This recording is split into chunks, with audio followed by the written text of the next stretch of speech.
Y del Hijo y del Espíritu Santo. Amén. Bendita sea tu pureza y eternamente lo sea, pues todo Dios te crea en generaciones de belleza. A ti, celestial princesa, virgen sagrada, yo te ofrezco en nuestras manos, alma, vida y corazón. Míranos con compasión, no nos dejes mal, ni de noche ni de día, por tu limpia intercesión. Amén. En el nombre del Padre, y del Hijo y del Espíritu Santo. Amén. No me la siento. Tarde transmisión. Alguien que me recuerde en qué página vamos, por favor. El libro. Vamos en la 7. En la 7. Sí. Vamos a empezar el punto número 6, ¿verdad? Sí. La iglesia de Santa María ofrece la palabra de Dios encarnado.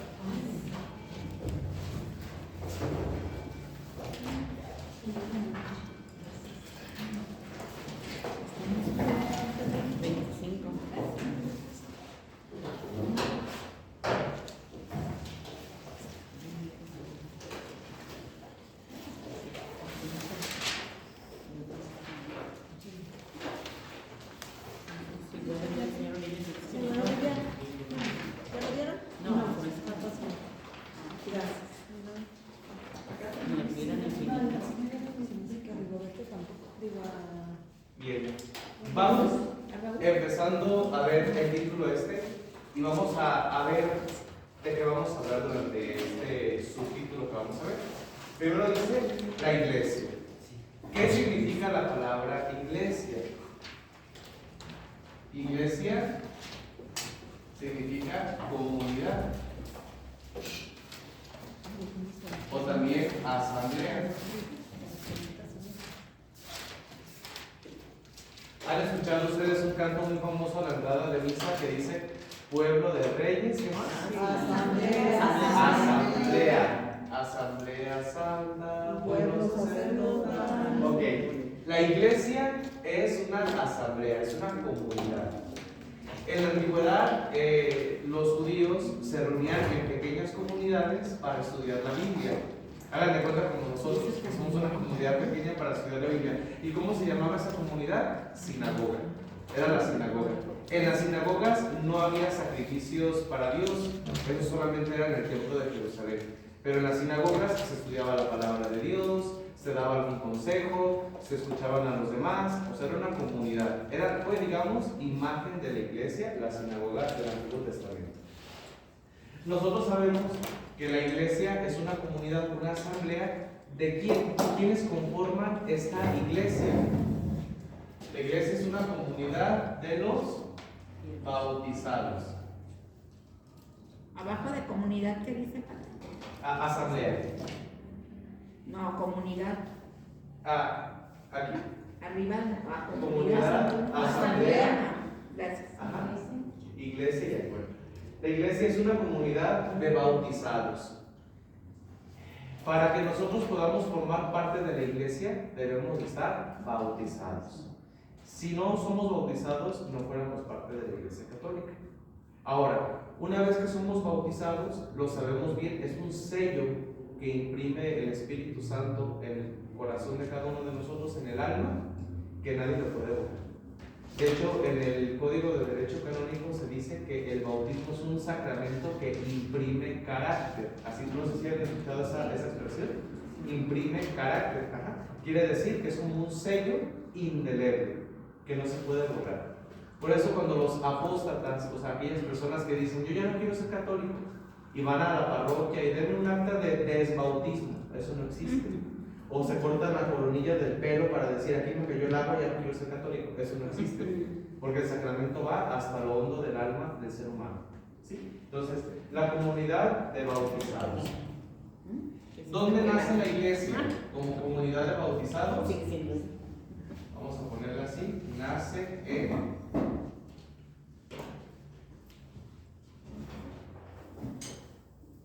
aquí está, en Pentecostés. La iglesia nace el día de Pentecostés. ¿Cuándo es Pentecostés? 50 días después de la Pascua. O sea, son 7 semanas al siguiente día. 7 por 7, 49. Más 1, 50. A los 50 días después de la Pascua se celebra la fiesta de Pentecostés, por eso se llama Pente, ¿verdad? 50, ¿acuerdas que la Pen es como 5, 50? Pentecostés. Era la fiesta de las cosechas. Si ustedes recuerdan, en Hechos de los Apóstoles, ¿quiénes estaban reunidos el día de Pentecostés? Estaban reunidos en oración los apóstoles junto con Ajá. Entonces, en el nacimiento de la iglesia están los apóstoles y también está María. Por eso es importante que viéramos esto. Tratamos de ver junto con María, la iglesia junto con María. ¿Sí? Entonces, somos la comunidad de bautizados que nacimos el día de Pentecostés. Esa es la iglesia. La iglesia, nosotros sabemos bien, se divide en tres partes: la iglesia triunfante, la iglesia militante y la iglesia purgante. La militante también es la peregrina. Ajá, así es. La iglesia triunfante, militante y purgante. Y como bien dijimos, la militante también se le puede llamar la iglesia peregrina. Ajá, muy bien dicho. ¿Quiénes conforman la iglesia triunfante? Los que ya están en el cielo. Los Ajá. santos. Los santos, así es. ¿Quiénes conforman la triunfante? Vamos a ponerla así, los santos. ¿Quiénes conforman la iglesia militante? La iglesia purgante. Los fieles. Los fieles, pero los que estamos vivos. Fieles vivos. Fieles vivos, vamos a ponerla así. Fieles vivos. ¿Y quiénes conforman la iglesia purgante? Los que están en el purgatorio. Ajá, algunos fieles difuntos, ¿verdad? No todos, porque algunos ya están en el cielo. Algunos fieles difuntos. Y los que están en el infierno, Eso no se toma en cuenta. los que están en el infierno, esa es la muerte segunda y pues ya no forman parte de la iglesia. La iglesia solamente son la iglesia purgante, peregrinante, militante y la iglesia triunfante. Pues ya no forma parte de la Ya no forman parte de la iglesia. Ajá. Bueno, y sí habrá ya almas condenadas al infierno o todavía están en espera. Algunas ya deben de estar condenadas, yo creo que sí. Algunas estarán en espera. Hay un tema muy padre y como dentro de la escatología que se le llaman las ánimas errantes o las ánimas perdidas, que les dicen que hay unas ánimas que no fueron tan malos para merecer el infierno, pero tampoco fueron buenos como para merecer el cielo o el purgatorio. Entonces están errando, peregrinando hasta el día de juicio final. Sí, el padre Luis Antonio Ortega hablamos mucho de ese tema de las ánimas en pena, las ánimas errantes. Que eso está todavía en estudio, no es un dogma ya, pero ha habido muchos indicios. Por ejemplo, él habla de unos exorcismos donde se veía que el exorcismo no era un demonio el que hablaba, sino que era una persona. Y que le preguntaban y no hablaba ni con odio, simplemente decía: es que yo la verdad pude haber hecho el bien y nunca lo hice. ¿Cuándo naciste? En 1520. Ajá. ¿Y dónde vivías? Pues en ese tiempo era Galicia. Y empiezan a hablar y todo. Y empiezan a hablar. Y el padre les predicaba del amor de Dios, del arrepentimiento. ¿Y te quieres arrepentir? ¿Quieres? Sí, sí quiero. Y de repente decían: ahora veo la luz. Ahora viene mi madre por mí. Muchas gracias, padre. Ya me voy. Y sí. Sí, o sea, ese es un tema muy curioso, ¿no? Sí. Yo he escuchado que hay espíritus que andan vagando y que cuando la gente muere, que en ese momento hay que orar por ellos porque los espíritus tienen su luz y ellos pueden conseguirnos de aquí. Pues es un plano que Bueno, nosotros totalmente no sabemos realmente qué es lo que pasa. Supuestamente es cuando Pero no siempre, trascienden, ¿verdad? pero siempre debemos orar por los fieles difuntos. Siempre. Y que no Siempre. llorar porque el llanto los atrae a la tierra porque son terrenales y que los espíritus más pronto los pueden captar. ¿Será? Pues son cosas que no entendemos. Puede ser que sí, puede ser que no, está dentro del estudio todavía, ¿verdad? Son misterios. Bueno, y la forma en que se relacionan estas tres variantes de la iglesia se le conoce como la comunión de los santos.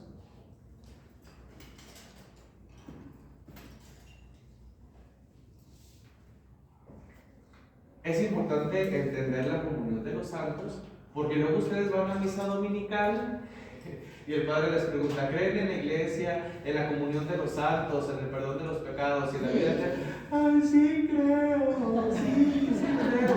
Y ni saben lo que es, nomás por decir, nomás para no desentonar con los demás. ¿Sí creen? Sí, creo. Y a ver, ¿qué es la comunión de los santos? ¿Y nos vio qué?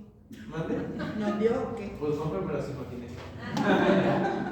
¿Qué es la comunión de los santos? Miren, como su nombre lo dice, comunión es una manera de unirse. Están íntimamente unidas estas tres iglesias. ¿Cómo están unidas? La iglesia triunfante no necesita nada más. La iglesia triunfante está cerca de Dios, ha visto a Dios y descansa en paz. Ellos sí descansan en paz. Lo único que están esperando es que Cristo venga otra vez en su segunda venida y que ellos resuciten con un cuerpo material, como lo está Cristo y María Santísima. Eso es lo único que esperan. Pero no les duele nada, no hay enfermedades, no hay tristeza, nada hay de eso. Todo es alegría y paz para ellos. Pero los santos constantemente ruegan a Dios por nosotros, que todavía estamos aquí, y por las ánimas del purgatorio. Están rogando por ellos. Señor, cuídalos, guíalos. Te presentamos esta ofrenda, Señor, Señor, Señor, santo, santo, santo. ¿Sí? Pero no que les falte nada. O sea, ellos no. Una vez llegando al cielo, ya no les falta nada. Padre, pero ¿a poco todos los que están en el cielo tienen la misma gloria? No. En el cielo también hay grados. Y hay quienes tienen un grado de perfección más alta que otros. ¿Por qué? Porque algunos fueron más buenos, algunos hicieron más bien, algunos se sacrificaron, algunos dieron la vida por Cristo, fueron mártires. Otros pasaron de panzazo, pero pasaron, ¿sí? Entonces no es la misma gloria que tiene alguien que pasó, que toda su vida fue malo y que de repente el último día de su vida se arrepintió de todo corazón, le pidió perdón a Dios y purificó por una muerte, por una agonía larga, y Dios le dice, te concedo el cielo. Sí, te lo concedo, pero no es el mismo cielo que va a tener al que toda su vida procura hacer el bien. Ahí entra la justicia de Dios. La misericordia es que los dos tienen cielo, pero la justicia de Dios es que lo tienen en diferente grado. Pero ya en el cielo no hay envidias. Ay, ¿por qué se tiene más que yo? No, no hay envidias. Tranquilos, no, porque en el cielo a lo mejor sí quedará como un aliento de decir, bueno, pude haber hecho tanto, pero bueno, estoy con Dios, ¿verdad? Eso es lo más importante. Estoy con el Señor. Uy, pero pude haber hecho. Pero bueno, ya pasó, ya, ni te mortifiques. Yo me imagino que a lo mejor les llega un pensamiento y ya se anula al ver a Dios. Pero bueno. Los fieles vivos que somos nosotros, rogamos por las ánimas del purgatorio. Nosotros no podemos rogar por los santos porque ellos ya están con Dios. A veces en las notarías parroquiales la gente va con buena voluntad y dice, yo quiero una misa por San Judas Tadeo. Oye, pero ¿por qué por San Judas? Pues sí, para que ya esté con Dios. Pues ya está con Dios. San Judas Tadeo está con Dios. Y a veces les pregunto, ¿pero es para encomendarte? No, una misa para él. Pues es que San Judas Tadeo no ocupa ninguna misa. Ya está con Dios, está en el ministerio pleno. Una misa para la Virgen de Guadalupe. No, la Virgen no necesita. La Virgen ya está con Dios. ¿Sí? Entonces, nosotros rezamos solamente o por nosotros mismos, que se llama oración de intercesión, o por las ánimas de los fieles difuntos que están en el purgatorio. ¿Sí? ¿Qué pasa si una persona reza por una persona que está en el infierno? Que pues claro que no sabemos quién está, ¿no? Supongamos a alguien que murió y que quisimos mucho y que lamentablemente está en el infierno. ¿Qué pasa con esa oración? ¿Se desaparece?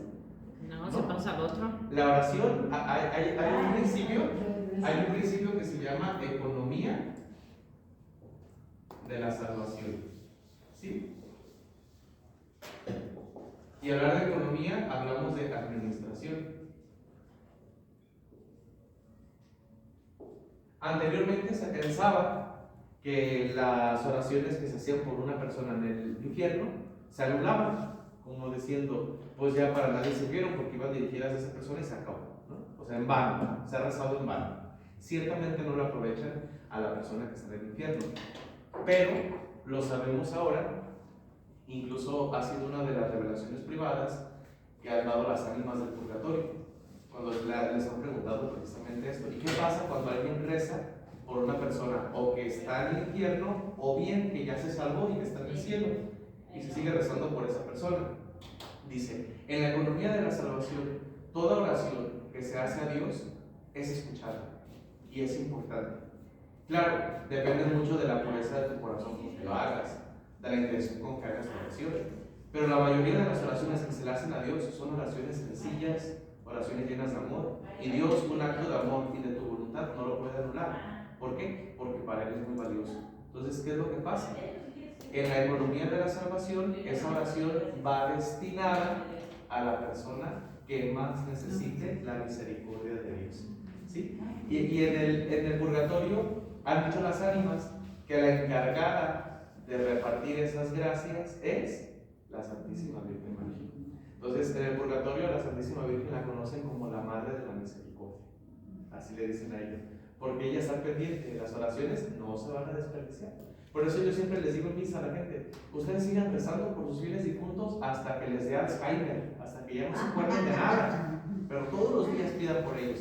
Padre, pero yo pienso que ya se salvó tantísimas misas, miles de misas, no importa, ustedes, Padre, si ya se salvó, nunca se desperdicia nada. La Virgencita lo va a tomar y va a decir, pobre criatura que vivió en Noruega hace 800 años, nadie rezó por ella, ay pobrecita, ahí se encajó un clavo en el hielo y se murió y quedó petrificada, nadie se acordó de ella nunca. Bueno, pues por ella van las oraciones, y en el cielo vamos a sentir esa alegría de haber ayudado a hermanos nuestros a haber llegado a comunión nuestros santos. Fíjense qué bonito es el poder de la oración. Por eso se llama la comunión de los santos, todos los ayudamos. ¿Y los fieles difuntos qué hacen entonces? Esperar. Ellos no pueden hacer nada. Esperar. Dice las revelaciones de María Sima que las ánimas del purgatorio sí rezan, sí han rezado, pero de nada les sirve. Esas son las oraciones que no sirven de nada, las de ellas. Ya se les acabó el tiempo. Y rezan, y desesperadamente un Ave María, nada, como haber bostezado nomás. No se escuchó nada en el cielo, no se movió nada en la voluntad de Dios, no hubo nada. Fíjense qué desolador, ¿verdad? Pero las ánimas tienen un arma secreta. Una vez que las ánimas se han purificado, han entendido lo que hicieron mal en la tierra, se reconciliaron con la nuera que nunca le quisieron hablar en vida, se reconciliaron con la suegra porque siempre se enojaban porque la estufa la usaban las 12 y le dejaba el cochambre, y entendieron en el purgatorio que debían de ser personas de Dios y personas buenas, y pidieron perdón, y ahora sí están listas para ver a su Señor. Una vez que las ánimas llegan al cielo, automáticamente se convierten en santos, y entonces ahora sí, estando en la santidad, pueden pedir por nosotros y por aquellos que están en el purgatorio todavía. Dice en el libro de las ánimas que les digo, que las ánimas del purgatorio, la iglesia tiene momentos muy fuertes en las que son liberadas muchas ánimas, y son los momentos fuertes de la iglesia, porque siempre están en sintonía con la iglesia. O sea, tanto el cielo, fíjense qué interesante, como el purgatorio están en sintonía con la iglesia aquí en la tierra, están en sintonía. Entonces, cuando es Navidad, muchas ánimas van al cielo, y cuando es Pascua, son los momentos más fuertes de nuestra fe, el nacimiento de Jesús y la resurrección del Señor. En esas dos fechas, muchas ánimas van hacia la casa del Padre, y una vez que lleguen con Dios, ellas empiezan a orar por nosotros. Todo eso es la comunión de los santos. Por eso cuando en misa ustedes digan, ¿creen la comunión de los santos? Acuérdense, sí creo, y ay, qué bueno que me acordó el Padre que ahorita dijo eso, para pedir por las ánimas durante la misa. Por eso es la comunión de los santos. Todo esto es la iglesia, fíjense. Y más cosas que pudiéramos decir de la iglesia, ¿no? Si viéramos las notas, una santa, católica, apostólica, y porque muchas cosas hay que decir de la iglesia que más adelante yo pienso que van a estar. La iglesia junto con María. ¿Por qué? Bueno, María es parte de la iglesia o no? Sí, Claro que sí, María también es parte de la iglesia, pero la ponen junto con María para realzar o resaltar cuál es el papel de ella. Fíjense bien. A la Santísima Virgen María nosotros la conocemos también como esperanza nuestra, ¿sí? De hecho en la salva así decimos, ¿no? Sí, sí. En la salve, ¿verdad? Esperanza nuestra, ¿verdad? Esperanza nuestra. ¿Por qué le decimos a la Santísima Virgen este título de Esperanza nuestra? Porque María Santísima participa del cielo en cuerpo y alma. Fíjense bien. Ella ya está en cuerpo y alma. ¿Qué es lo que hace que nosotros seamos seres humanos? Cuerpo y alma. ¿Sí? Esto es el ser humano. ¿Qué pasa si hay un cuerpo sin alma? ¿Ustedes ahorita tienen alma? Sí. También yo, ¿no? Sí, ¿Y qué pasa si se me sale el alma ahorita? Se mueren. La azoto. Y van a decir, ahí no hay un ser humano, ahí hay un cadáver. ¿Sí? De hecho, cuando vamos a misa de un difunto, le decimos, ¿misa de qué? Cuerpo presente. Cuerpo. Más tu alma. Se separaron en el mismo. ¿Sí? Entonces, fíjense bien, para que nosotros vivamos plenamente, debemos de tener un cuerpo y un alma. ¿Los santos tienen alma? No. Son Son Sí. almas y cuerpos. ¿Y dónde quedó el cuerpo de los santos? Aquí en la tierra.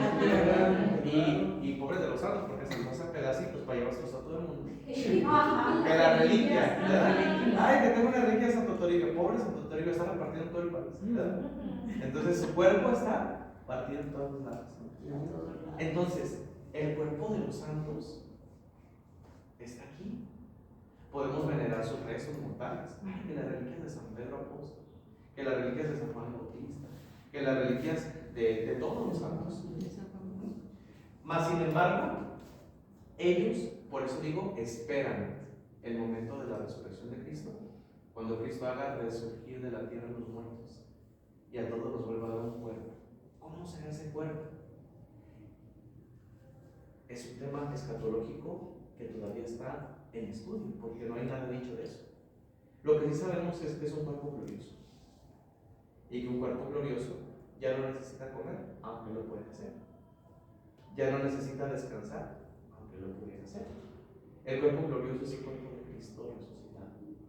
Él no necesitaba comer, mas sin embargo, en una de las apariciones que hacen los apóstoles, pone un pescado en las brasas. Muchachos, vénganse a almorzar. Agarran pan, agarran pescado, y se le quedan bien asustados. Coman, está calentito, no que sea un frío. Y empiezan a comer. No porque él lo necesitara, pero lo puede hacer. Un cuerpo resucitado. ¿Cuáles son de lo que sabemos? Otra característica del cuerpo resucitado, que puede aparecer de un lugar a otro. ¿Verdad? Estar en muchos lados al mismo tiempo. ¿Qué otra cosa puede hacer un cuerpo resucitado? Traspasar el tiempo y el espacio. Irse para otro lado, venir y venir. O sea, es un misterio. Pero los santos no tienen cuerpo todavía. Son puras almas esperando su cuerpo, reclamando su cuerpo. ¿Sí? ¿Qué cambia también? Yo creo, ¿verdad? Es una opinión mía, pero yo pienso que algo que cambia en el cuerpo resucitado hasta cierto punto es la apariencia. ¿La qué? Apariencia. ¿Por qué? Entonces, ¿por qué no reconocieron a Jesús? ¿Verdad? Cuando lo vio María Magdalena, es cierto que el dolor psicológico que tenía ella en su corazón era tan fuerte, era tan perturbador, que o sea, ella estaba en su mundo de que él estaba muerto, que Jesús estaba muerto y ella iba a embalsamarlo. Como cuando te dan una noticia muy fuerte, tú te quedas en todo, ¿verdad? Y pasan las calles y te fijas si hay carros, o sea, pero bueno, eso lo puedo entender. Pero el hecho de que platiques con alguien, lo mires y que no lo puedas reconocer, entonces quiere decir que algo también físicamente cambia. Lo que no puede cambiar es el alma, la esencia. Por eso cuando Jesús le dice, María, Rabuní, eres tú, o sea, ese timbre de voz yo lo conozco. Esa manera en que me decías, María, volteó, ¿verdad? Ese partir el pan, los discípulos de voz, ¡es Jesús! Eso no se puede cambiar. Tomás, aquí está, mira, aquí están mis manos, mi costado, no dudes, cree, soy yo. ¿Verdad? Entonces, ¿por qué si yo tenía que constantemente decirles, soy yo, a ver, aquí estoy? Porque algo cambia, yo creo que algo cambia. Por eso no se preocupen si morimos gorditos, Yo pienso que en la resurrección vamos a estar todos perfectos. Y luego, aparte, como ya no comemos, pues vamos a casa. ¿Qué considera? Porque mucha gente dice cuerpo, alma y espíritu. Porque el alma y el espíritu pareciera que es lo mismo, digámoslo, es lo mismo, para nuestra fe es lo mismo, el alma y el espíritu. Pero se hace una pequeña separación, porque el alma es el principio vital, o sea, el principio vital del cuerpo. Mientras un cuerpo tenga vida es porque el alma le está dando esa vida. Y el espíritu es como la parte del alma que es capaz de relacionarse con Dios. Porque los animales también tienen alma, pero es un alma animal. Las plantas son un alma vegetal, tienen vida, hay un principio vital, en ellos hay vida. Pero ya la capacidad de hablar con Dios, eso es el espíritu. Esa es como la diferencia que hay. Que para nosotros es lo mismo, alma y espíritu, pero se hace una distinción para decir, no solamente tenemos alma, tenemos espíritu, porque hablamos con el mismo Dios. Entonces, María es nuestra esperanza porque ella está en cuerpo y alma en el cielo. ¿Quién más está en cuerpo y alma en el cielo? Aparte de María. Cristo. Jesucristo. Pero de Cristo, acuérdense que hemos dicho muchas veces que Él es verdadero Dios. Y verdadero. La homeostasis es lo que hemos dicho la vez pasada, ¿no? La fusión de sus dos naturalezas, humana y divina. Entonces, en Él, pues para nosotros es algo, digamos, que le pertenece por derecho, porque Él es Dios. Pero de María Santísima no es Dios. María no es Dios. Y sin embargo, Dios le ha dado ese privilegio. Por eso ella está por encima de todos los seres creados. O sea, Dios es increado, Dios es eterno. Dios, ¿cómo lo representamos? Con un triángulo, ¿no?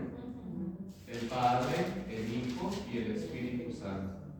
Después de Dios, que esto es, viene la creación, aquí está la creación, todo hacia abajo va a ser la creación.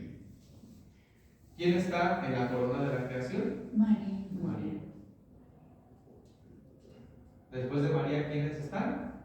Los coros angelicales. Después de los coros angelicales, ¿quiénes están? La iglesia triunfante. Después de la iglesia triunfante, ¿quiénes están? La iglesia militante. Y después de la iglesia militante, ¿quiénes están? La iglesia purgante. Los coros. Y abajo de la flecha. Y abajo de la flecha, Los pues, condenados. sí, la condenación eterna es el infierno. Y ya no pertenece a la comunión de los santos, de la casa de Dios, del orden.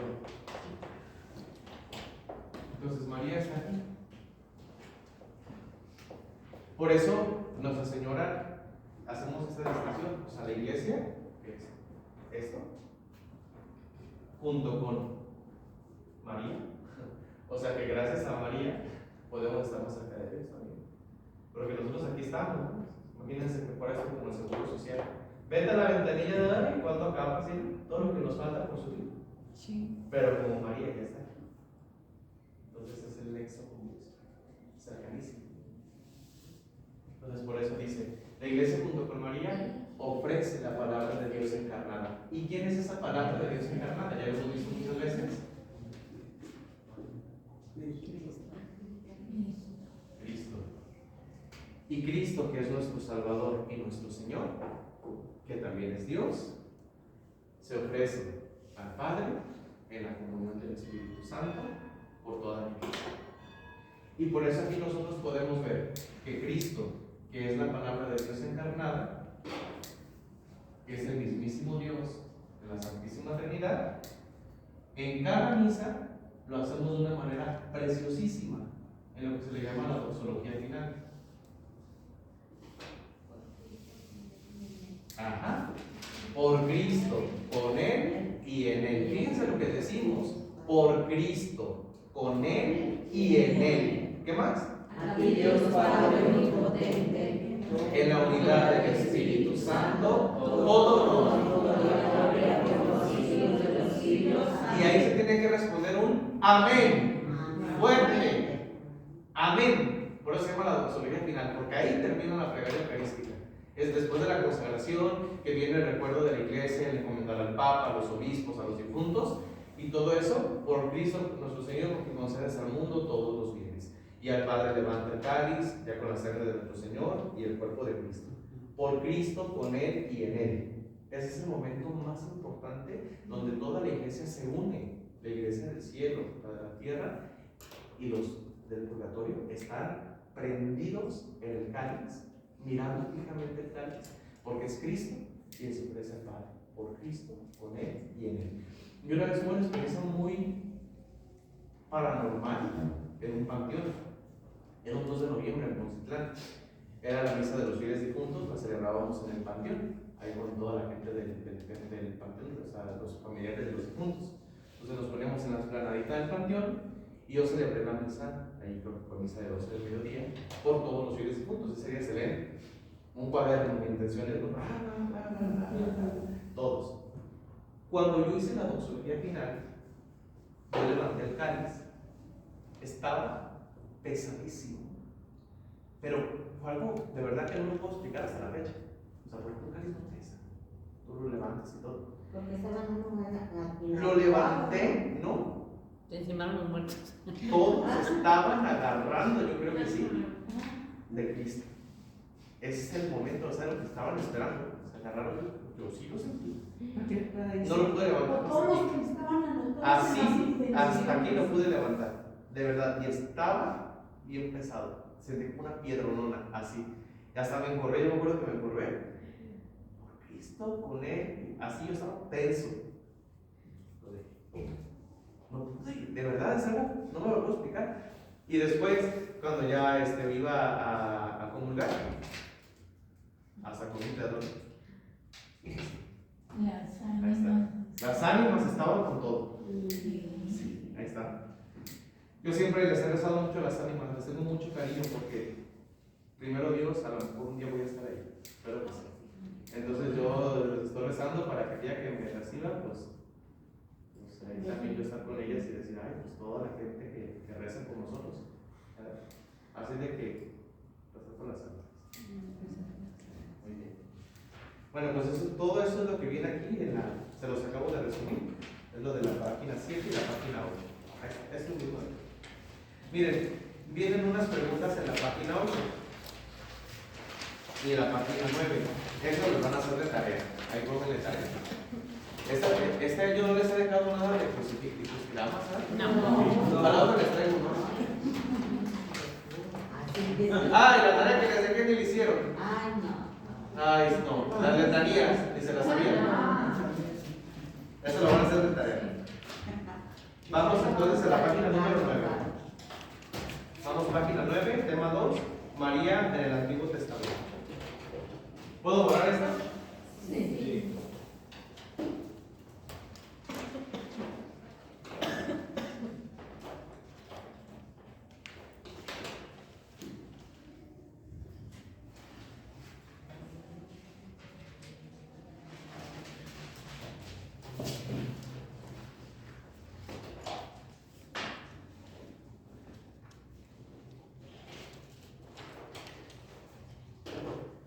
Ahora sí, María en el Antiguo Testamento. ¿Cuántos libros tiene el Antiguo Testamento? 46. Ajá, muy bien, 46. ¿Cómo se llama la Biblia hebrea?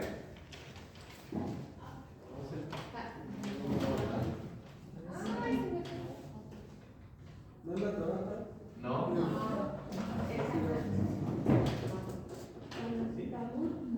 Talmud, no. No. Por ahí va la palabra. Acuérdense bien. La Tanakh. Tú me ibas a decir, pero lo dijiste. Tanakh, o algunos lo ponen con K, Tanakh, ¿verdad? Tanakh. Aunque se lee con Tanakh. Acuérdense, la Ta significa la Torah. La Ta, que es la ley. El Pentateuco para nosotros. Tanakh, los Nevi'im, que son los profetas. Y la K, los Keturim,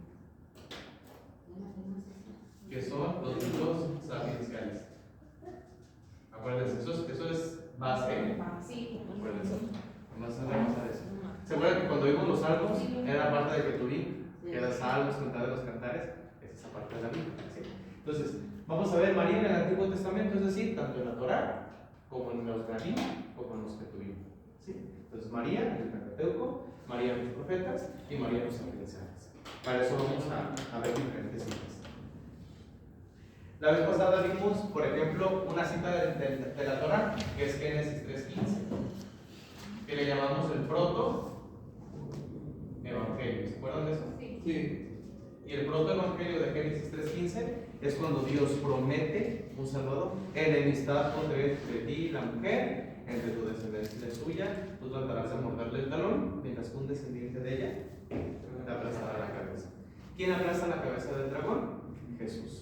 Jesús es Dios, el descendiente que de ti pudo venir, pero necesitaría también de una madre que vendría a ser María. Entonces, lo que San Pablo pone como el paralelismo antitético entre Adán y Eva, lo pone en la figura.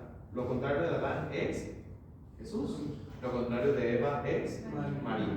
Y por eso se llama paralelismo, porque va como comparando los dos, pero de una manera antitética. ¿Se acuerdan de eso? El sintético es el que lo complementa, el antitético es el que lo repele. Entonces, Eva vino el pecado por Eva, por la desobediencia, por el lapso de obediencia de Adán, por el pecado de Adán. Por la obediencia y la humildad de María vino Jesús, y por la obediencia de Cristo en la cruz hemos sido redimidos. Pone ese paralelismo San Pablo. Pero a partir de ahí, de Génesis 3:15. Podríamos decir que en el Génesis 3:15 estamos viendo también una prefiguración de uno de los dogmas de la Santísima Virgen María. ¿Cuántos dogmas marianos hay? 4. ¿Se acuerdan cuáles Su son? virginidad. Ajá, María siempre virgen. La reencarnación. La Asunción. La Asunción es uno. La Encarnación, ¿no?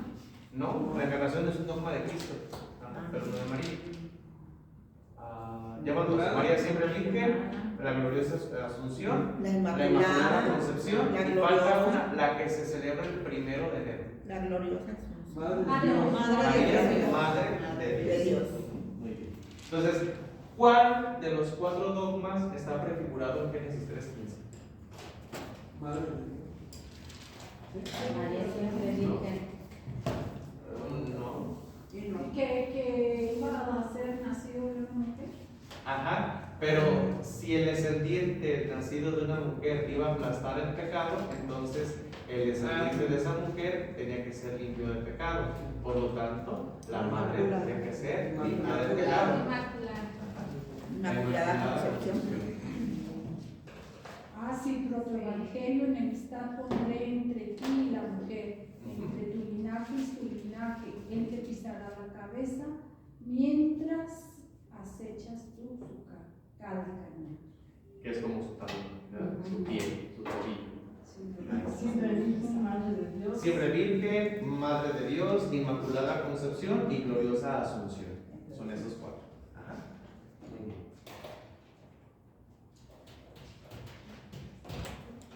Miren, en la página 10 viene también lo que es como una actividad que también la van a hacer de tarea, que es muy sencilla, es nomás para darnos cuenta. Dice: en los recuadros escribe los nombres de algunos hombres y mujeres de que conozcas. Esa es una tarea personal. Puede ser a lo mejor tu hermano es un nombre de tu mujer, tu hijo, tu mamá, el nombre de alguien que tú conoces, pero eso va a ser de tarea, para que no se me distraigan ahorita pensando: ay, ¿quién será el nombre de fe? Padre, ¿no se vale ponerle yo mismo? Sí, yo también eres una persona de fe, pone yo mismo, ¿verdad? Pues sí, se vale, claro que sí. Tú también eres una persona de fe. Vamos a ver que después de esa actividad que la van a hacer en casa, vamos a leer en la página 10. Dice: hay algunas figuras femeninas importantes pues, dentro de la Biblia, como el caso de Sara. ¿Quién fue Sara? Esposa de Abraham. La esposa de Abraham. Vamos a ver aquí como algunas figuras, ¿verdad? Figuras femeninas. Primero dice Sara. Sara, que era la esposa de Abraham, que era una mujer ya de edad avanzada y aparte era estéril. Ajá. Y por la gracia de Dios tuvo a Isaac. Vamos a leer Génesis 21:3.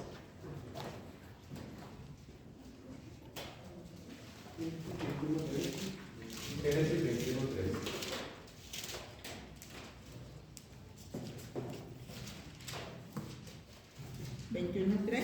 Ajá. Ese, ¿no? 3.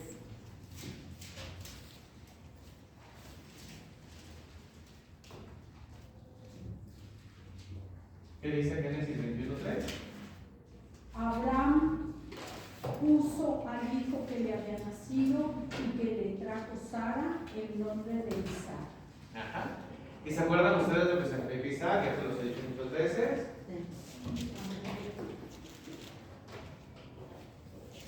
Acuérdense que significa el Señor me hizo Rey.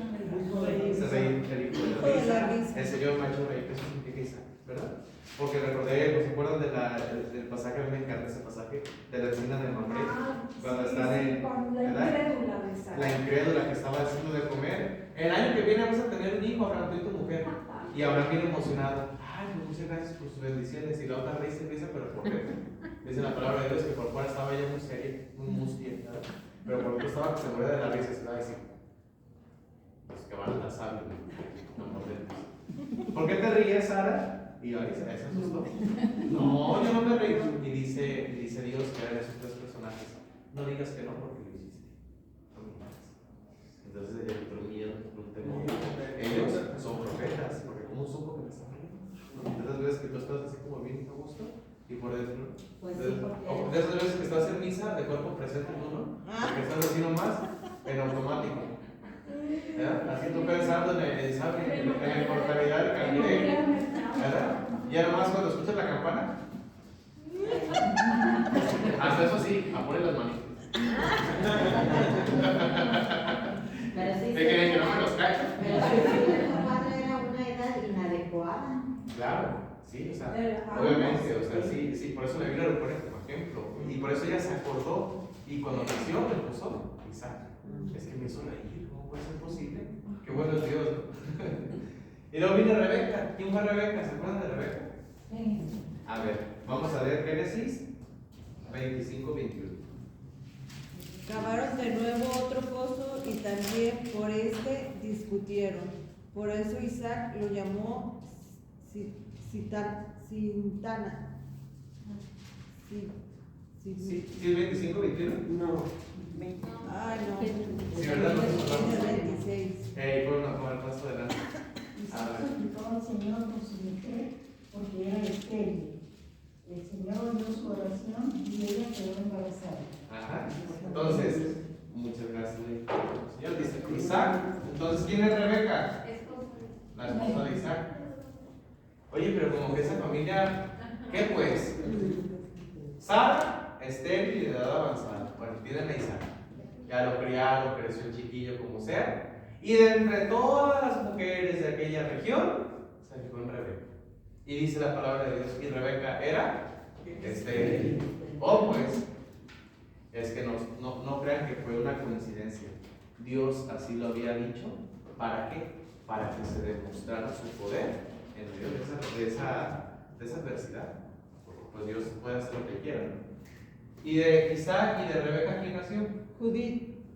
No. Ay, yo estoy leyendo acá. Jacob. No, Judith fue muchísimo después. Jacob. Y de Jacob, ¿quién nació? José. No, se parecía con él. Los 12 apóstoles casi. Las 12 tribus de Sí, Israel. Israel, Nacieron de ahí, que fueron 12 varones y aparte una mujer, Dina. También nació Dina. Entonces, de Jacob vienen las 12 tribus de Israel y de Jacob vendrá el pueblo de Israel, precisamente. Y Jacob es Israel. O sea, Jacob es Israel. Sí, lo cambian el nombre. Le cambian el nombre porque hay un pasaje que se le llama pasajes oscuros de la Biblia porque no entendemos el por qué está allí o qué quiere decir. O sea, es un pasaje muy extraño donde dice que peleó con una persona en el río hasta el amanecer y que cuando peleó con ese hombre extraño, Jacob le hirió parte del muslo, una herida del muslo y lo llama. Entonces Dios le dijo, por haber peleado con Dios, te llamarás Israel. Acuérdense que la terminación él significa Dios. Israel, el que peleó contra Dios. Y de hecho ese nombre es profético, porque después el pueblo de Israel va a ser un pueblo rebelde para con Dios. Y uno de los salmos dice, cuando Israel era niño, lo amé. Era un niño que me amaba, que yo lo cuidaba, pero después se hizo rebelde. Lo que pasa en todas las familias. Cuando los niños son pequeños, pues pura miel que no puedas. Te abrazan, te hacen fiesta. Déjenlos que lleguen a la adolescencia y ni te pegan. Se hacen rebeldes, se enojan, ¿no? Fíjense qué bonita es la historia de Israel. Y después llega la juventud y es cuando Dios vuelve a conquistar al pueblo. Como Oseas conquistó a su mujer y la sacó del fango de la prostitución para casarse con él. O sea, esa es la historia. Por eso se llama Israel el pueblo, porque Jacob peleó con Dios. Y por esa herida que hubo en el muslo, los judíos hasta el día de hoy no pueden comer la carne del muslo de los animales. Eso es parte de sus tradiciones. ¿Se fijan? Bueno, ahí vamos con las mujeres, Sara y Rebeca. Viene Judith, pero esa la vamos a ver la siguiente. ¿Sale? Judith no es nada que ver con ello, viene muchísimo después. Va a ser una de las guerreras del pueblo de Israel, que de hecho a María Santísima, muchas citas que se le atribuyen a Judith también se le atribuyen a María, como esa tan famosa: tú eres la honra de nuestra nación, tú eres el orgullo de nuestra raza. Eso le decían a Judith y nosotros lo decimos a María. Bueno, así vamos a terminar. La siguiente vez.